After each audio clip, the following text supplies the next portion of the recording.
ਤੇ ਜਦੋਂ ਅਸੀਂ ਗੁਰਮਤਿ ਨੂੰ ਸਿੱਖਣ ਦੇ ਲਈ ਬੈਠਦੇ ਹਾਂ ਤੇ ਫਿਰ ਸਾਡੇ ਜਿਹੜੇ ਵਹਿਮ ਜਦੋਂ ਟੁੱਟਦੇ ਨੇ ਨਾ ਤੇ ਉਹ ਕਿਤੇ ਨਾ ਕਿਤੇ ਦਰਦ ਤੇ ਹੁੰਦੀ ਹੈ, ਕਿਉਂਕਿ ਅਸੀਂ ਉਸ ਵਹਿਮ ਦੇ ਉੱਤੇ ਬੜੀ ਵੱਡੀ ਪਕੜ ਬਣਾ ਕੇ ਬੈਠੇ ਹੁੰਦੇ ਹਾਂ ਵੀ ਮੈਂ ਇਸ ਵਹਿਮ ਨੂੰ ਛੱਡਣਾ ਨਹੀਂ ਹੈ।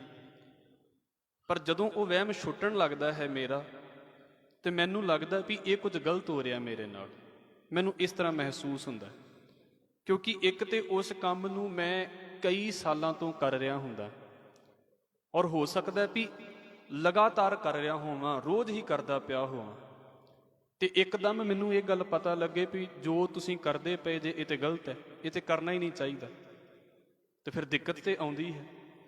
ਔਰ ਬੜੀ ਹਿੰਮਤ ਵਾਲਾ ਕੰਮ ਹੈ ਵਹਿਮ ਨੂੰ ਛੱਡ ਦੇਣਾ, ਬੜੀ ਹਿੰਮਤ ਵਾਲਾ ਕੰਮ ਹੈ, ਬਹੁਤਿਆਂ ਦੇ ਕੋਲੋਂ ਛੁੱਟਦਾ ਵੀ ਨਹੀਂ ਹੈ।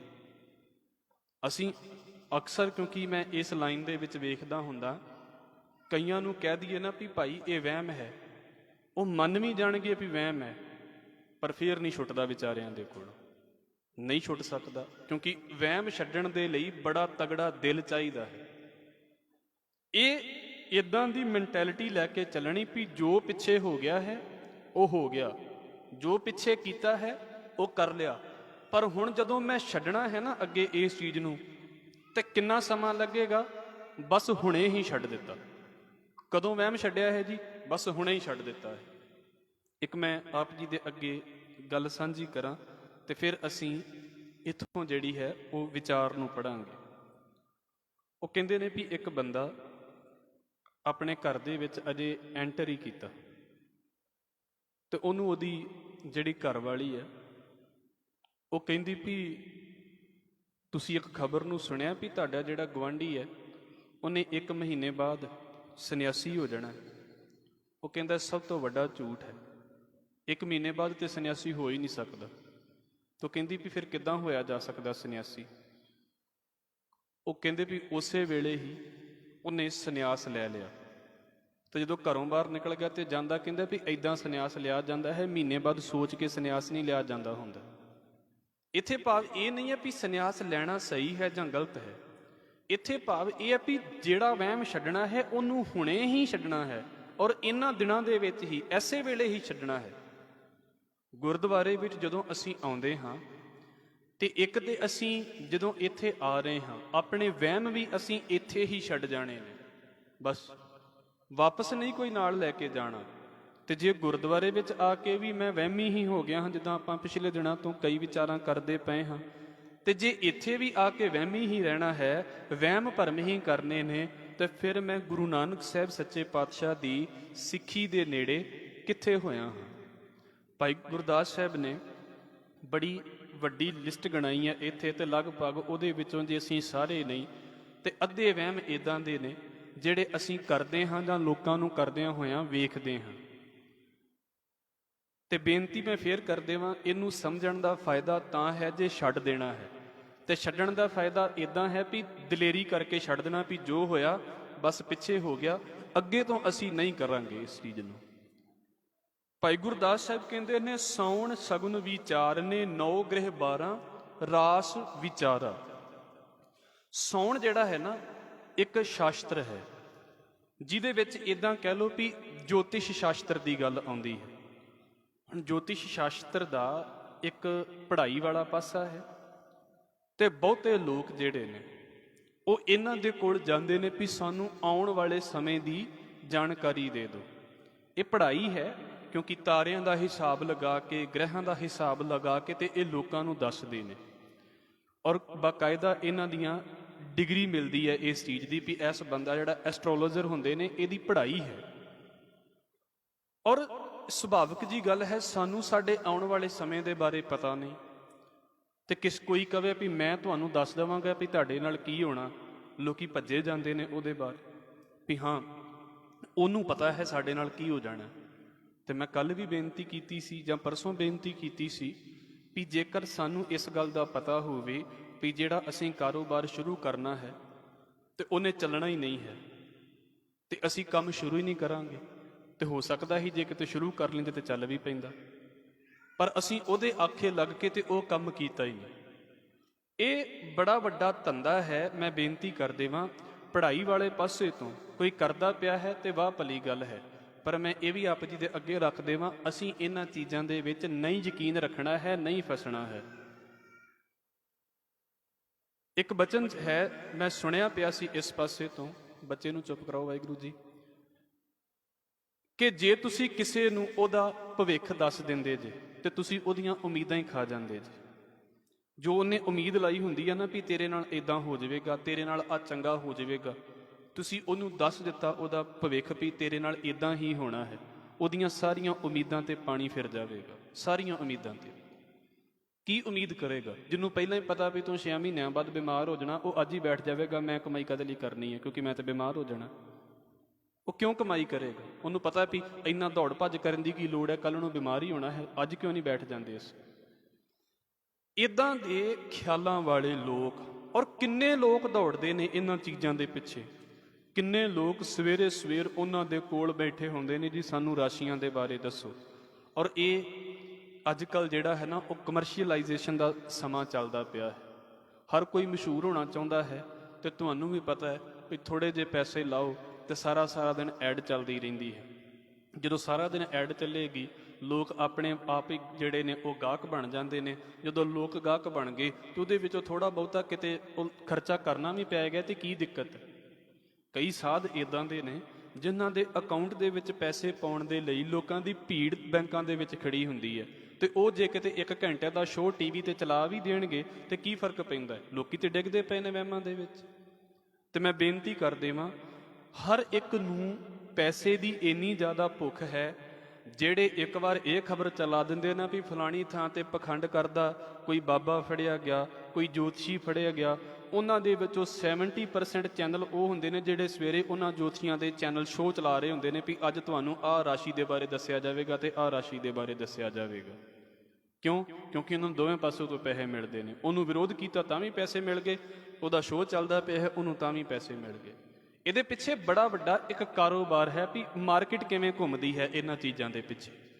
ਭਾਈ ਗੁਰਦਾਸ ਸਾਹਿਬ ਕਹਿੰਦੇ ਸੌਣ ਸ਼ਾਸਤਰ ਦੇ ਬਾਰੇ ਯਕੀਨ ਰੱਖਣੇ ਵੀ ਹਾਂਜੀ ਇਹਨਾਂ ਦੇ ਕੋਲ ਬੜੀ ਤਾਕਤ ਹੈ, ਇਹ ਤੇ ਆਉਣ ਵਾਲੇ ਸਮੇਂ ਦੇ ਬਾਰੇ ਦੱਸ ਦਿੰਦੇ ਨੇ। ਫਿਰ ਸ਼ਗੁਨ ਜਿਹੜਾ ਹੈ ਨਾ, ਵੈਸੇ ਸਕੁਨ ਸ਼ਬਦ ਹੈ ਜਿਹਨੂੰ ਪੰਛੀ ਤੋਂ ਬਣਿਆ ਹੈ। ਤੁਸੀਂ ਵੇਖਿਆ ਹੋਵੇਗਾ ਅੱਗੇ ਤੇ ਇਹ ਚੀਜ਼ ਘਟਦੀ ਜਾਂਦੀ ਹੈ ਹੌਲੀ ਹੌਲੀ। ਪੰਛੀਆਂ ਦੀਆਂ ਆਵਾਜ਼ਾਂ ਤੋਂ ਬੜੇ ਬੜੇ ਲੋਕਾਂ ਨੇ ਵਹਿਮ ਬਣਾਏ ਹੋਏ ਨੇ ਵੀ ਜੇਕਰ ਕਾਂ ਬੋਲਦਾ ਹੈ ਉਹਦਾ ਕੋਈ ਹੋਰ ਖਿਆਲ ਹੈ, ਜੇ ਗਧਾ ਬੋਲਦਾ ਪਿਆ ਹੈ ਤੇ ਉਹਦਾ ਕੋਈ ਹੋਰ ਖਿਆਲ ਹੈ। ਅੱਗੇ ਲਿਸਟ ਆਵੇਗੀ। ਬਿੱਲੀ ਦੇ ਬਾਰੇ ਹੋਰ ਵਹਿਮ ਹੈ। ਇੱਦਾਂ ਹੀ ਕਿੰਨੇ ਕਿੰਨੇ ਜਾਨਵਰ ਨੇ, ਜੇ ਕੋਈ ਕੁੱਤਾ ਬੋਲਦਾ ਪਿਆ ਹੈ ਉਹਦੇ ਬਾਰੇ ਹੋਰ ਵਹਿਮ ਨੇ। ਇਹਨੂੰ ਕਿਹਾ ਜਾਂਦਾ ਹੈ ਸ਼ਗੁਨ। ਮਤਲਬ ਪੰਛੀਆਂ ਦੀਆਂ ਆਵਾਜ਼ਾਂ ਤੋਂ ਤੇ ਪੰਛੀਆਂ ਦੀਆਂ ਚਾਲਾਂ ਤੋਂ ਜਿਹੜੇ ਮਿੱਥੇ ਹੋਏ ਲੋਕਾਂ ਦੇ ਵਹਿਮ ਭਰਮ ਨੇ ਵੀ ਆਹ ਚੰਗਾ ਹੋਵੇਗਾ ਤੇ ਆਹ ਬੁਰਾ ਹੋਵੇਗਾ। ਸਾਉਣ ਸਗਨ ਵਿਚਾਰਣੇ, ਲੋਕੀ ਇਹੋ ਜਿਹਾ ਕਈ ਕੁਝ ਵਿਚਾਰਦੇ ਨੇ। ਤੇ ਮੈਂ ਬੇਨਤੀ ਕਰ ਦੇਵਾਂ, ਸ਼ਾਇਦ ਅਸੀਂ ਇਹ ਕੰਮ ਨਾ ਕਰਦੇ ਹੋਵਾਂਗੇ, ਪਰ ਜਿਹੜੇ ਕਰਦੇ ਨੇ ਉਹਨਾਂ ਦੀ ਹਾਲਤ ਵੇਖਿਓ ਕੀ ਬਣ ਜਾਂਦੀ ਹੈ। ਵਿਚਾਰੇ ਛੱਡ ਹੀ ਨਹੀਂ ਪਾਉਂਦੇ। ਸਾਉਣ ਸ਼ਗਨ ਵਿਚਾਰਣੇ। ਫਿਰ 9 ਗ੍ਰਹਿਆਂ ਦੀ ਪੂਜਾ। ਜੀ ਹੁਣ ਤੁਹਾਡੇ ਉੱਤੇ ਆਹ ਗ੍ਰਹਿ ਭਾਰਾ ਹੋ ਗਿਆ ਤੇ ਫਿਰ ਤੁਹਾਡੇ ਉੱਤੇ ਉਹ ਗ੍ਰਹਿ ਭਾਰਾ ਹੋ ਗਿਆ। ਉਹ ਲੋਕਾਂ ਨੂੰ ਨਿਕਲਣ ਨਹੀਂ ਦਿੰਦੇ ਗ੍ਰਹਿਾਂ ਦੇ ਚੱਕਰਾਂ ਦੇ ਵਿੱਚੋਂ। ਪਤਾ ਹੈ ਵੀ ਜਿਹਨੇ ਇਹ ਕਹਿਣਾ ਹੈ ਵੀ ਤੁਹਾਡੇ ਉੱਤੇ ਗ੍ਰਹਿ ਭਾਰਾ ਹੋ ਗਿਆ, ਔਰ ਹੌਲਾ ਵੀ ਤੇ ਉਹੀ ਕਰੇਗਾ ਨਾ।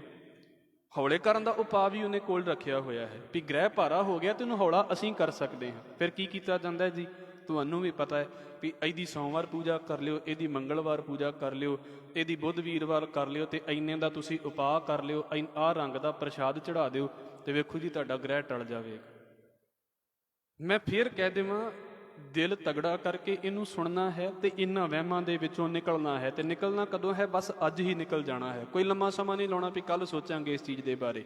ਅੱਜ ਹੀ ਸਾਰਾ ਕੁਝ ਖਤਮ। 9 ਗ੍ਰਹਿਆਂ ਦੀ ਪੂਜਾ ਵੀ ਜੀ ਤੁਹਾਡੇ ਉੱਤੇ ਰਾਹੂ ਭਾਰਾ ਤੇ ਤੁਹਾਡੇ ਉੱਤੇ, ਸਾਨੂੰ ਤੇ ਇਹਨਾਂ ਚੀਜ਼ਾਂ ਦਾ ਪਤਾ ਵੀ ਨਹੀਂ। ਉਹਨਾਂ ਨੂੰ ਜਾ ਕੇ ਪੁੱਛ ਕੇ ਵੇਖੋ ਕੀ ਫਸਾਈ ਫਿਰਦੇ ਨੇ ਇੱਕ ਦਿਨ ਦੇ ਵਿੱਚ ਵੀ ਆਹ ਤੁਹਾਡੇ ਉੱਤੇ ਆਹ ਚੀਜ਼ ਹੋ ਜਾਂਦੀ। 24 ਘੰਟਿਆਂ 'ਚ ਪਤਾ ਨਹੀਂ ਕੀ ਕਰਕੇ ਕੱਢ ਕੇ ਰੱਖ ਦਿੰਦੇ ਨੇ ਬੰਦੇ ਦੇ ਉੱਤੇ। 9 ਗ੍ਰਹਿ 12 ਰਾਸ। ਇਹ 12 ਰਾਸ਼ੀਆਂ ਦੀ ਗੱਲ ਆ ਗਈ ਵੀ ਮੇਰੀ ਰਾਸ਼ੀ ਕਿਹੜੀ ਹੈ। ਫਿਰ ਮੈਂ ਵੇਖਾਂ ਵੀ ਅੱਜ ਮੇਰੀ ਰਾਸ਼ੀ ਦੇ ਵਿੱਚ ਕੀ ਹਿਸਾਬ ਕਿਤਾਬ ਚੱਲਦਾ ਪਿਆ ਹੈ। ਦਿਨ ਚੰਗਾ ਚੜ੍ਹੇਗਾ ਕਿ ਬੁਰਾ ਚੜ੍ਹੇਗਾ, ਉਹਨਾਂ ਨੇ ਵਪਾਰ ਕਰਨਾ ਹੁੰਦਾ, ਉਹ ਕਿਸੇ ਨੂੰ ਕਹਿੰਦੇ ਨੇ ਵੀ ਤੁਹਾਡਾ ਮਾੜਾ ਚੜੇਗਾ, ਸਾਰਿਆਂ ਨੂੰ ਕਹੀ ਜਾਂਦੇ ਧਨ ਦੀ ਪ੍ਰਾਪਤੀ ਹੋਏਗੀ। ਪਤਾ ਵੀ ਸਾਰਿਆਂ ਨੂੰ ਭੁੱਖ ਧਨ ਦੀ ਹੈ, ਇਸ ਕਰਕੇ ਆਪਾਂ ਲਿਖ ਦਿੰਦੇ ਹਾਂ, ਗਾਂ ਵੀ ਤੇ ਕੱਲ ਨੂੰ ਜੁੜੇਗਾ ਨਾ ਕੋਈ। ਜੋ ਮਰਜ਼ੀ ਹੋਣ, ਮੈਂ ਨਹੀਂ ਪੜਾਂਗਾ ਇਹਦੇ ਬਾਰੇ, ਕੋਈ ਕਰਨ ਦੀ ਲੋੜ ਨਹੀਂ, ਕਿਤੇ ਰਾਸ਼ੀ ਪੜ੍ਹਨ ਦੀ ਲੋੜ ਨਹੀਂ। ਜੋ ਕੁਝ ਮਾਲਕ ਨੇ ਕਰਨਾ ਹੈ ਤੁਹਾਡੇ ਨਾਲ ਉਹੀ ਹੋ ਜਾਣਾ ਹੈ। ਰਾਸ਼ੀਆਂ ਬਣਾਉਣ ਵਾਲਿਆਂ ਨੂੰ ਨਹੀਂ ਪਤਾ ਲੱਗਦਾ ਜ਼ਿੰਦਗੀ ਕਿਹੜੇ ਪਾਸੇ ਤੁਰ ਪਈ ਹੈ, ਤੇ ਪੜ੍ਹਨ ਵਾਲਿਆਂ ਦੇ ਪਿੱਛੇ ਕੀ ਰਹਿ ਜਾਵੇਗਾ। ਮਹਾਰਾਜ ਗੁਰੂ ਅਰਜਨ ਸਾਹਿਬ ਮਹਾਰਾਜ ਦਾ ਇੱਕ ਬੋਲ ਆਪ ਜੀ ਦੇ ਅੱਗੇ ਰੱਖ ਦੇਵਾਂ। ਹਜ਼ੂਰ ਕਹਿੰਦੇ ਨੇ, ਸੂਖ ਸਹਿਜ ਆਨੰਦ ਘਣਾ ਹਰ ਕੀਰਤਨ ਗਾਓ, ਗ੍ਰਹਿ ਨਿਵਾਰੇ ਸਤਿਗੁਰੂ ਦੇ ਆਪਣਾ ਨਾਮ। ਮਹਾਰਾਜ ਕਹਿੰਦੇ ਗੁਰੂ ਨੇ ਆਪਣਾ ਨਾਮ ਦੇ ਕੇ, ਆਪਣੀ ਬਖਸ਼ਿਸ਼ ਦੇ ਕੇ, ਤੇ ਸਾਡੇ ਜਿਹੜੇ ਗ੍ਰਹਿ ਸੀ ਨਾ ਉਹ ਟਾਲ ਦਿੱਤੇ। ਅਸੀਂ ਕਿਸੇ ਗ੍ਰਹਿਾਂ ਦੇ ਵਹਿਮ ਦੇ ਵਿੱਚ ਨਹੀਂ ਪੈਂਦੇ। ਤੇ ਮਹਾਰਾਜ ਤੋਂ ਮਾਫੀ ਮੰਗ ਕੇ ਤੇ ਮੈਂ ਫਿਰ ਆਪ ਜੀ ਦੇ ਅੱਗੇ ਰੱਖ ਦੇਵਾਂ ਇਸ ਗੱਲ ਨੂੰ, ਖਾਸ ਕਰਕੇ ਜਿਹੜੀਆਂ ਸਾਡੀਆਂ ਭੈਣਾਂ ਦੇ, ਜਿਹੜੀਆਂ ਨਵੀਆਂ ਵਿਆਹੀਆਂ ਖਾਸ ਕਰਕੇ ਹੁੰਦੀਆਂ ਨੇ ਬੱਚੀਆਂ, ਤੇ ਉਹਨਾਂ ਦੇ ਘਰ ਦੇ ਵਿੱਚ ਬੱਚਾ ਹੋਣ ਵਾਲਾ ਹੋਵੇ ਤੇ ਕਿਤੇ ਗ੍ਰਹਿਣ ਲੱਗਣਾ ਹੋਵੇ, ਤੇ ਵੇਖੋ ਹਰ ਇਲਾਕੇ ਦੇ ਆਪਣੇ ਆਪਣੇ ਵਹਿਮ ਨੇ, ਹਰ ਇਲਾਕੇ ਦੇ। ਔਰ ਕਿੰਨਾ ਕੁਝ ਉਹਨੂੰ ਸਮਝਾਇਆ ਜਾਂਦਾ, ਐਦਾਂ ਨਾ ਕਰੀ, ਉਹ ਨਾ ਕਰੀ। ਮਹਾਰਾਜ ਜੀ ਦੀ ਹਜ਼ੂਰੀ ਦੇ ਵਿੱਚ ਮੈਂ ਇਸ ਗੱਲ ਦੀ ਬੇਨਤੀ ਕਰਦਾ ਪਿਆ ਹਾਂ, ਸਤਿਗੁਰੂ ਦੇ ਅੱਗੇ ਅਰਦਾਸ ਕਰੋ ਤੇ ਕਿਸੇ ਚੀਜ਼ ਤੋਂ ਡਰਨ ਦੀ ਲੋੜ ਨਹੀਂ ਹੈ, ਕੋਈ ਵਹਿਮ ਨਹੀਂ ਹੈ। ਇਹ ਸਿਰਫ ਮਹਾਰਾਜ ਦੇ ਅੱਗੇ ਅਰਦਾਸ ਕਰੋ, ਜੋ ਉਹਨੇ ਕਰਨਾ ਹੈ ਉਹੀ ਹੋਣਾ ਹੈ। ਹਜ਼ੂਰ ਕਹਿੰਦੇ ਗ੍ਰਹਿ ਨਿਵਾਰੇ ਸਤਿਗੁਰੂ ਦੇ ਆਪਣਾ ਨਾਮ। ਤੇ ਮੈਂ ਕੱਲ ਵੀ ਬੇਨਤੀ ਕੀਤੀ ਸੀ ਕਿ ਮਨ 'ਚ ਖਿਆਲ ਆਵੇਗਾ ਜੀ ਤੁਹਾਨੂੰ ਕੀ, ਜਿਨ੍ਹਾਂ ਦੇ ਨਾਲ ਹੁੰਦਾ ਉਹਨਾਂ ਨੂੰ ਪੁੱਛ ਕੇ ਵੇਖੋ, ਕੋਈ ਫਰਕ ਨਹੀਂ ਪੈਂਦਾ। ਜੇ ਅਸੀਂ ਗੁਰਮੁਖ ਦਿੱਤੇ ਚੱਲਦੇ ਹਾਂ ਤਾਂ ਫਿਰ ਰਾਖਾ ਸਾਡਾ ਸੱਚੇ ਪਾਤਸ਼ਾਹ ਗੁਰੂ ਗੋਬਿੰਦ ਸਿੰਘ ਮਹਾਰਾਜ ਆਪ ਹੈ, ਫਿਰ ਕਾਹਦਾ ਡਰ ਹੋਵੇ ਸਾਨੂੰ। ਇਸ ਕਰਕੇ ਸਤਿਗੁਰੂ ਨੇ ਇੱਥੇ ਹੀ ਇੱਕ ਗੱਲ ਬੋਲੀ ਹੈ ਸ਼ਬਦ ਦੇ ਅਖੀਰ ਦੇ ਵਿੱਚ, ਸ਼ਗਨ ਅਪਸ਼ਗਨ ਤਿਸ ਕੋ ਲੱਗੈ ਜਿਸ ਚੀਤ ਨਾ ਆਵੇ। ਜਿਹਨੂੰ ਰੱਬ ਚੇਤੇ ਦੇ ਵਿੱਚ ਨਹੀਂ ਨਾ ਆਉਂਦਾ, ਮਹਾਰਾਜ ਕਹਿੰਦੇ ਉਹਨੂੰ ਸ਼ਗਨ ਤੇ ਅਪਸ਼ਗਨ ਵਿਆਪਦੇ ਨੇ। ਉਹਦਾ ਹੀ ਖਿਆਲ ਹੁੰਦਾ ਵੀ ਭਾਈ ਆਹ ਕਰ ਲਓ ਤੇ ਵਧੀਆ ਸ਼ਗਨ ਹੋ ਜਾਵੇਗਾ, ਆ ਜੇ ਨਾ ਕੀਤਾ ਤੇ ਅਪਸ਼ਗਨ ਹੋ ਗਿਆ। ਉਹ ਗਿਣਤੀ ਗਿਣਵਾਈ ਹੈ ਇੱਥੇ ਭਾਈ ਗੁਰਦਾਸ ਸਾਹਿਬ ਨੇ ਵੀ ਲੋਕੀ ਜੋਤਿਸ਼ ਸ਼ਾਸਤਰ ਦੇ ਵਹਿਮ ਦੇ ਵਿੱਚ, ਪੰਛੀਆਂ ਦੀਆਂ ਆਵਾਜ਼ਾਂ ਦੇ ਵਹਿਮ ਦੇ ਵਿੱਚ, ਤੇ ਫਿਰ ਕੀ ਹੈ 9 ਗ੍ਰਹਿਾਂ ਦੀ ਪੂਜਾ ਦੇ ਵਿੱਚ, 12 ਰਾਸ਼ੀਆਂ ਦੀ ਪੂਜਾ ਦੇ ਵਿੱਚ ਆਪਣਾ, ਜਾਂ ਉਹਨਾਂ ਰਾਸ਼ੀਆਂ ਦੇ ਵਿੱਚ ਆਪਣਾ ਜਿਹੜਾ ਹੈ ਵਿਸ਼ਵਾਸ ਰੱਖਦੇ ਨੇ। ਫਿਰ ਵੇਖੋ, ਕਾਮਣ ਟੂਣੇ ਔਂਸੀਆਂ ਕਣਸੋਈ ਪਾਸਾਰ ਪਸਾਰਾ। ਖਾਸ ਕਰਕੇ ਇਸਤਰੀਆਂ ਦੇ ਵੱਲੋਂ ਜਿਹੜੇ ਮੁੱਖ ਤੌਰ ਦੇ ਉੱਤੇ ਟੂਣੇ ਕੀਤੇ ਜਾਂਦੇ ਨੇ, ਕਿਉਂਕਿ ਜਦੋਂ ਅਸੀਂ ਸਮਾਜ ਦੀ ਗੱਲ ਕਰਾਂਗੇ ਤੇ ਇਹ ਸਾਰੀਆਂ ਗੱਲਾਂ ਵਿੱਚ ਆਉਣਗੀਆਂ ਜੀ। ਔਰਤ ਦੇ ਘਰ ਦੇ ਵਿੱਚ ਬੱਚਾ ਨਹੀਂ ਹੋ ਰਿਹਾ, ਉਹਨੂੰ ਕਿਸੇ ਸਾਧ ਨੇ ਦੱਸ ਦਿੱਤਾ ਵੀ ਤੂੰ ਜਾ ਕੇ ਚੌਂਕ ਦੇ ਵਿੱਚ ਆਹ ਕੰਮ ਕਰ ਦੇ, ਕਿਉਂਕਿ ਉਹਨਾਂ ਦੀ ਵਿੱਦਿਆ ਆਪਣੀ ਹੈ, ਉਹ ਇੱਦਾਂ ਕਰਾ ਦਿੰਦੇ ਨੇ। ਉਹ ਚੌਂਕ ਦੇ ਵਿੱਚ ਫਿਰ ਕੀ ਕਰਦੇ ਨੇ, ਕਿਸੇ ਖਾਸ ਥਾਂ ਦੇ ਉੱਤੇ ਜਾ ਕੇ ਉਹਨੂੰ ਕਹਿ ਦਿੰਦੇ ਨੇ ਵੀ ਤੂੰ ਜਾ ਕੇ ਇਸ਼ਨਾਨ ਕਰ, ਆਹ ਚੀਜ਼ ਤੂੰ ਉੱਥੇ ਜਾ ਕੇ ਸੁੱਟ ਦੇਣੀ। ਇਹਨੂੰ ਕਹਿੰਦੇ ਨੇ ਕਾਮਣ ਟੂਣੇ, ਇਸਤਰੀਆਂ ਦੇ ਵੱਲੋਂ ਕੀਤੇ ਜਾਣ ਵਾਲੇ ਟੂਣੇ। ਔਂਸੀਆਂ, ਇਹ ਲਕੀਰਾਂ ਮਾਰ ਮਾਰ ਕੇ ਤੇ ਉਹਦਾ ਮੈਚ ਕਰ ਕਰਕੇ ਵੇਖਣਾ। ਜਦੋਂ ਅਸੀਂ ਪੜ੍ਹਦੇ ਹੁੰਦੇ ਵੀ ਜੇ ਔੜ ਆ ਜਾਏ ਨਾ ਤੇ ਉਹ ਬੁਰਾ ਮੰਨਿਆ ਜਾਂਦਾ, ਵੀ ਜੇ 3 ਲਕੀਰਾਂ ਨੇ ਤੇ ਦੋਵਾਂ ਦਾ ਤਾਂ ਮੇਲ ਹੋ ਗਿਆ, ਇੱਕ ਵੱਧ ਗਈ, ਉਹਨੂੰ ਬੁਰਾ ਮੰਨਿਆ ਜਾਂਦਾ ਹੈ। ਜੇਕਰ ਈਵਨ ਆ ਜਾਵੇ ਤੇ ਉਹ ਚੰਗਾ ਮੰਨਿਆ ਜਾਂਦਾ ਹੈ, ਵੀ ਬਰਾਬਰ ਹੋ ਗਿਆ ਸਾਰਾ ਕੁਝ। ਇਹ ਪੁਰਾਣੇ ਸਮੇਂ ਦੇ ਵਿੱਚ ਨਾ ਇੱਕ ਗੈਸ ਲਾਇਆ ਜਾਂਦਾ ਸੀ, ਘਰੋਂ ਕੋਈ ਬਾਹਰ ਜਾਂਦਾ ਸੀ ਤੇ ਲਕੀਰਾਂ ਮਾਰ ਕੇ ਵੇਖ ਲਿਆ ਜਾਂਦਾ ਹੁੰਦਾ ਸੀ। ਇਹ ਖਿਆਲ ਸੀ ਵੀ ਜੇ ਲਕੀਰਾਂ ਬਰਾਬਰ ਆ ਗਈਆਂ ਤੇ ਜੀ ਉਹ ਜਲਦੀ ਆ ਜਾਵੇਗਾ, ਨਹੀਂ ਬਰਾਬਰ ਆਈਆਂ ਤੇ ਅਜੇ ਉਹ ਨਹੀਂ ਆਵੇਗਾ, ਕਿਉਂਕਿ ਉਦੋਂ ਕੋਈ ਫੋਨ ਵਗੈਰਾ ਤੇ ਹੁੰਦੇ ਨਹੀਂ ਸੀ। ਇੱਕ ਗੈਸ ਕੀਤਾ ਜਾਂਦਾ ਹੁੰਦਾ ਸੀ ਵੀ ਇਦਾਂ ਹੋ ਜਾਵੇਗਾ, ਮਨ ਨੂੰ ਤਸੱਲੀ ਦੇਣ ਦੀ ਖਾਤਰ। ਕਾਮਣ ਟੂਣੇ ਔਂਸੀਆਂ ਕਣਸੋਈ ਪਾਸਾਰ ਪਸਾਰਾ। ਕਣਸੋ ਦਾ ਮਤਲਬ ਹੁੰਦਾ ਹੈ ਖਬਰ ਰੱਖਣੀ। ਕਈਆਂ ਨੂੰ ਇਸ ਗੱਲ ਦੀ ਬੜੀ ਆਦਤ ਹੁੰਦੀ ਹੈ, ਮਤਲਬ ਹਰ ਚੀਜ਼ ਦੀ ਖਬਰ ਰੱਖਣੀ ਹੈ। ਤੇ ਖਾਸ ਕਰਕੇ ਬੁਰਾ ਨਾ ਮਨਾਇਓ, ਇਹ ਬੀਬੀਆਂ ਵਾਲੇ ਪਾਸੇ ਦੀ ਪੰਕਤੀ ਹੈ। ਉਹਨਾਂ ਨੂੰ ਖਬਰਾਂ ਇਕੱਠੀਆਂ ਕਰਨ ਦਾ ਕਈਆਂ ਨੂੰ ਬੜਾ ਚਾਅ ਹੁੰਦਾ ਹੈ ਵੀ ਫਲਾਣੇ ਘਰ ਦੇ ਵਿੱਚ ਕੀ ਵਾਪਰਿਆ, ਅੱਜ ਮੈਂ ਉੱਥੇ ਜਾ ਕੇ ਖਬਰਾਂ ਇਕੱਠੀਆਂ ਕਰ ਲਿਆਵਾਂ, ਫਿਰ ਮੈਂ ਦੂਜੇ ਘਰ 'ਚ ਜਾ ਕੇ ਖਬਰਾਂ ਇਕੱਠੀਆਂ ਕਰ ਲਿਆਵਾਂ। ਉਹ ਹੁੰਦੇ ਸੀ, ਹੁਣ ਤੇ ਸਾਡੇ ਫੋਨਾਂ ਦੇ ਵਿੱਚ ਨਿਊਜ਼ ਚੈਨਲ ਚੱਲਦੇ ਨੇ ਨਾ, ਉਹ ਚੱਲਦੇ ਫਿਰਦੇ ਨਿਊਜ਼ ਚੈਨਲ ਹੁੰਦੇ ਸੀ। ਮਤਲਬ ਸਾਰਿਆਂ ਤੋਂ ਖਬਰਾਂ ਇਕੱਠੀਆਂ ਕਰਨੀਆਂ ਤੇ ਬਾਅਦ ਦੇ ਵਿੱਚ ਉੱਥੋਂ ਬੋਲ ਦੇਣੀਆਂ। ਜਿਹੜੇ ਬੰਦੇ ਹੁੰਦੇ ਸੀ ਨਾ, ਬੰਦੇ ਘਰਾਂ 'ਚ ਨਹੀਂ ਸੀ ਜਾਂਦੇ ਹੁੰਦੇ, ਕਿਉਂਕਿ ਬੰਦੇ ਘਰਾਂ ਦੇ ਵਿੱਚ ਕਿੱਥੇ ਜਾਣਗੇ, ਬੀਬੀਆਂ ਬਾਹਰ ਬਹਿ ਨਹੀਂ ਸੀ ਸਕਦੀਆਂ। ਬੰਦੇ ਜਿਹੜੇ ਸੀ ਉਹ ਇੱਕ ਦਰਖਤ ਦੇ ਥੱਲੇ ਬੈਠ ਜਾਂਦੇ, ਸੱਥ ਦੇ ਵਿੱਚ ਬੈਠ ਜਾਂਦੇ, ਜਿੱਦਾਂ ਹੁਣ ਪਾਰਕ ਦੇ ਵਿੱਚ ਜਾ ਕੇ ਬੈਠ ਜਾਂਦੇ ਨੇ। ਉਹਨਾਂ ਫਿਰ ਉੱਥੇ ਕੀ ਕਰਨਾ ਵੀ ਹਰ ਇੱਕ ਘਰ ਦੇ ਵਿੱਚੋਂ ਲਗਭਗ ਬੰਦਾ ਆਇਆ ਹੁੰਦਾ ਸੀ, ਉਹਨਾਂ ਨੂੰ ਸਾਰੀ ਖਬਰ ਉੱਥੇ ਮਿਲ ਜਾਂਦੀ ਹੁੰਦੀ ਸੀ। ਹੁਣ ਬੀਬੀਆਂ ਨੂੰ ਖਬਰ ਉੱਥੇ ਕਿੱਦਾਂ ਮਿਲੇ, ਕਿਉਂਕਿ ਬੀਬੀਆਂ ਤੇ ਇੱਦਾਂ ਬਹਿੰਦੀਆਂ ਨਹੀਂ ਸੀ, ਬੀਬੀਆਂ ਫਿਰ ਘਰਾਂ 'ਚ ਜਾਂਦੀਆਂ ਹੁੰਦੀਆਂ ਸੀ, ਉਹ ਫਿਰ ਘਰਾਂ 'ਚੋਂ ਮੈਸੇਜ ਪਾਸ ਹੁੰਦੇ ਸੀ, ਇੱਦਾਂ ਇੱਕ ਦੂਜੇ ਦੀਆਂ ਖਬਰਾਂ ਰਹਿ ਜਾਂਦੀਆਂ ਹੁੰਦੀਆਂ ਸੀ। ਇਹਨੂੰ ਕਹਿੰਦੇ ਕਣਸੋ ਲੈਣੀ, ਖਬਰ ਲੈਣੀ। ਪਾਸਾਰ ਪਸਾਰਾ, ਇਹੋ ਜਿਹੀਆਂ ਚੀਜ਼ਾਂ ਦੇ ਪਸਾਰੇ ਕਿੰਨੇ ਲੋਕ ਕਰਦੇ ਨੇ ਕਿੰਨਿਆਂ ਦਾ ਧਿਆਨ ਇਸ ਚੀਜ਼ ਦੇ ਵਿੱਚ ਹੈ। ਫਿਰ ਅੱਗੇ ਵੇਖੋ, ਜਾਨਵਰਾਂ ਤੋਂ ਜਿਹੜੇ ਵਹਿਮ ਨੇ, ਗਧੋਂ ਕੁੱਤੇ ਬਿੱਲੀਆਂ ਇੱਲ ਮਲਾਲੀ ਗਿੱਦੜ ਸ਼ਾਰਾ। ਗਧਾ ਹਿਣਕ ਪਿਆ, ਇਹ ਤੇ ਬੁਰੀ ਗੱਲ ਹੋ ਗਈ। ਗੁਰੂ ਗੋਬਿੰਦ ਸਿੰਘ ਮਹਾਰਾਜ ਦੇ ਵੇਲੇ ਇੱਕ ਸਾਖੀ ਆਉਂਦੀ ਹੈ। ਉਹ ਮਹਾਰਾਜ ਜੀ ਨੂੰ ਇੱਕ ਪੰਡਿਤ ਕਹਿੰਦਾ ਵੀ ਸੱਚੇ ਪਾਤਸ਼ਾਹ, ਮੈਂ ਮਹੂਰਤ ਸੋਧ ਲਏ ਨੇ, ਮੈਂ ਮੰਤਰ ਪੜ੍ਹ ਲਏ ਨੇ, ਤੇ ਹੁਣ ਮੈਂ ਨਾ ਉਹ ਕੋਈ ਚੀਜ਼ ਲੈਣ ਜਾਣਾ ਹੈ ਅਨੰਦਪੁਰ ਦੇ ਵਿੱਚੋਂ। ਤੇ ਮਹਾਰਾਜ ਕਹਿੰਦੇ ਜੀ ਜਾਓ। ਉਹ ਜਦੋਂ ਚੱਲਣ ਲੱਗਾ ਤੇ ਕਹਿੰਦੇ ਅੱਗੋਂ ਗਧਾ ਹਿਣਕ ਪਿਆ, ਤੇ ਉਹ ਪੰਡਿਤ ਜੀ ਵਾਪਸ ਆ ਗਏ। ਮਹਾਰਾਜ ਕਹਿੰਦੇ ਵੀ ਕੀ ਗੱਲ ਹੋ ਗਈ, ਵਾਪਸ ਕਿਉਂ ਆ ਗਏ ਜੀ? ਉਹ ਕਹਿੰਦੇ ਜੀ ਮੈਂ ਜਾਣਾ ਸੀ ਤੇ ਗਧਾ ਹਿਣਕ ਪਿਆ। ਤੇ ਸਤਿਗੁਰੂ ਕਹਿੰਦੇ ਵੀ ਹੁਣੇ ਤੁਸੀਂ ਇੰਨੇ ਮੰਤਰ ਪੜ੍ਹੇ ਨੇ ਤੇ ਹੁਣ ਤੁਸੀਂ ਕਹਿੰਦੇ ਜੇ ਗਧਾ ਹਿਣਕ ਪਿਆ। ਮੈਨੂੰ ਇਹ ਦੱਸੋ ਵੀ ਮੰਤਰ ਵੱਡੇ ਹੋ ਗਏ ਨੇ ਕਿ ਗਧੇ ਦੀ ਆਵਾਜ਼ ਵੱਡੀ ਹੋ ਗਈ ਹੈ? ਇਹਦੇ ਵਿੱਚੋਂ ਚੰਗਾ ਕਿਹੜਾ ਹੋ ਗਿਆ ਹੈ? ਸੁਣਨ ਨੂੰ ਬੁਰਾ ਲੱਗ ਸਕਦਾ। ਤੁਸੀਂ ਇਹ ਦੱਸੋ ਵੀ ਜੇ ਕਹਿੰਦੇ ਜੀ ਵੀ ਗਧੇ ਨੇ ਸਾਰਾ ਟੇਸਟ ਬੇਕਾਰ ਕਰਕੇ ਰੱਖ ਦਿੱਤਾ ਹੈ ਤੁਹਾਡੇ ਮੰਤਰਾਂ ਦਾ, ਤੁਹਾਡਾ ਸਾਰਾ ਕੁਝ ਭੰਗ ਕਰ ਦਿੱਤਾ, ਤੇ ਫਿਰ ਤੇ ਗਧੇ ਦੀ ਆਵਾਜ਼ ਕਿਤੇ ਵੱਡੀ ਹੋ ਗਈ ਹੈ, ਫਿਰ ਤੇ ਉਹ ਜ਼ਿਆਦਾ ਉੱਚਾ ਹੋ ਗਿਆ। ਲੋਕਾਂ ਨੇ ਮਨਾਂ 'ਚ ਇਸ ਗੱਲ ਦੇ ਵਹਿਮ ਪਾਏ। ਔਰ ਖਾਸ ਕਰਕੇ ਤੁਸੀਂ ਵੇਖਦੇ ਜੇ ਆ ਜਿਹੜਾ ਅਗਲਾ ਲਫ਼ਜ਼ ਹੈ ਕੁੱਤਿਆਂ ਦਾ ਬੋਲਣਾ, ਉਹ ਕਿਤੇ ਰੋ ਰਿਹਾ ਹੋਵੇ ਨਾ ਰਾਤ ਨੂੰ ਤੇ ਵੈਸੇ ਹੀ ਬੜਾ ਬੁਰਾ ਲੱਗਦਾ, ਕਿਉਂਕਿ ਇੱਕ ਸ਼ਾਂਤੀ ਸਾਰੇ ਪਾਸੇ ਹੁੰਦੀ ਹੈ ਔਰ ਇਹਨਾਂ ਨੂੰ ਸਮਾਂ ਹੀ ਰਾਤ ਨੂੰ ਲੱਗਦਾ। ਜਿਨ੍ਹਾਂ ਦੇ ਘਰ ਸੜਕਾਂ ਦੇ ਬਿਲਕੁਲ ਨੇੜੇ ਹੋਣਗੇ ਉਹ ਰੋਜ਼ ਇਹਨੂੰ ਮਹਿਸੂਸ ਕਰਦੇ ਹੋਣਗੇ ਵੀ ਵੇਖੋ ਕੀ ਕੀ ਹਾਲਾਤ ਕਰਕੇ ਰੱਖ ਦਿੰਦੇ ਨੇ। ਇੱਕ ਜਾਣਾ ਸ਼ੁਰੂ ਹੁੰਦਾ, ਪਿੱਛੇ ਦੂਜਾ, ਪਿੱਛੇ ਤੀਜਾ, ਉਹ ਲਗਾਤਾਰ ਰੌਲਾ ਪਾਈ ਜਾਂਦੇ ਨੇ। ਹੁਣ ਜਿੰਨੇ ਸਾਰਾ ਦਿਨ ਕੰਮ ਕਰਕੇ ਆਉਣਾ ਉਹਨੂੰ ਰਾਤ ਇਹ ਵੀ ਨਹੀਂ ਸੌਣ ਦਿੰਦੇ ਫਿਰ, ਜੇ ਘਰਾਂ 'ਚ ਆਵਾਜ਼ ਆਉਂਦੀ ਹੈ ਤੇ। ਔਰ ਇਹਨਾਂ ਦਾ ਰੋਣਾ ਤੇ ਉਹਦੇ ਤੋਂ ਵੀ ਬੇਕਾਰ ਲੱਗਦਾ, ਬੜੀ ਬੜੀ ਦੂਰ ਤੱਕ ਇਹਨਾਂ ਦੀ ਆਵਾਜ਼ ਜਾਂਦੀ ਹੈ। ਜਦੋਂ ਉਹ ਸੁਣਨਾ ਬੇਕਾਰ ਲੱਗਾ, ਲੋਕਾਂ ਨੇ ਵਹਿਮ ਬਣਾ ਦਿੱਤਾ ਵੀ ਕੁੱਤੇ ਦਾ ਰੋਣਾ ਚੰਗਾ ਨਹੀਂ ਹੁੰਦਾ। ਇਹਦੇ ਪਿੱਛੇ ਹੋਰ ਵੀ ਬੜੇ ਵਹਿਮ ਚੱਲਦੇ ਨੇ। ਇਹੋ ਜਿਹੇ ਵਹਿਮਾਂ 'ਚ ਲੱਗੇ। ਬਿੱਲੀ ਦੇ ਬਾਰੇ ਵਹਿਮ ਤੇ ਬੜਾ ਬਣਿਆ ਨਾ ਵੀ ਰਸਤਾ ਕੱਟ ਗਈ ਤੇ ਬਸ ਕੰਮ ਖਰਾਬ ਹੋ ਜਾਣਾ। ਇੱਲ ਮਲਾਲੀ ਗਿੱਦੜ ਸ਼ਾਰਾ, ਇੱਦਾਂ ਵੀ ਕੁਝ ਜਿਹੜਾ ਇੱਕ ਗਿਟਾਰ ਪੰਛੀ ਹੈ, ਇੱਲ ਮਲਾਲੀ ਇਕੱਠਾ ਕਰ ਦਿੰਦੇ ਨੇ ਵੀ ਉਹ ਲਾਲੜੀ ਤੋਂ ਸ਼ਬਦ ਬਣਦਾ ਹੈ। ਉਹ ਕਹਿੰਦੇ ਨੇ ਵੀ ਉਹਦਾ ਬੋਲਣਾ ਵੀ ਬੁਰਾ ਹੈ। ਫਿਰ ਗਿੱਦੜ ਦੀ ਆਵਾਜ਼, ਤੇ ਆਮ ਤੌਰ ਦੇ ਉੱਤੇ ਜਿਹੜੇ ਖਾਸ ਕਰਕੇ ਜਿਹੜਾ ਗਿੱਦੜ ਦਿਨੇ ਬੋਲੇ ਤੇ ਕਹਿੰਦੇ ਵੀ ਬੁਰੀ ਗੱਲ ਹੁੰਦੀ ਹੈ।